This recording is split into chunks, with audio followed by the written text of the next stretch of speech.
ней и отдаваться ей на всю катушку. Просто любить ее и о любви шептать на ушко. С горячим кофе кружку иногда ей подавать в постель. Просто приятно делать, нет, ему совсем не лень. Хоть каждый день он мог писать ей песни о любви, и если вдруг обидит чем-то, сразу говорил прости. Он мог прийти прям среди ночи с цветами и вином, сам уже изрядный пьяный орать что-то под окном. Потом уговорить тебя все-таки спуститься, стоит виноватый, из-под лобья на тебя косится. Знаешь, что ты будешь злиться и на него кричать. Поцелуй так, что ты забудешь, что хотела сказать. Лучше нет награды, чем твоя улыбка. Он мог часами смотреть в твои глаза на снимках, и если вдруг под дверью обнаружишь букет цветов, ты не подумай, это не он, это его любовь. Твои эмоции, мои признания в любви.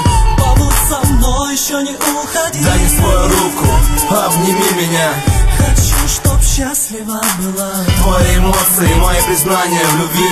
Побудь со мной, еще не уходи. Прошу простить меня вновь. Это не я, это моя любовь.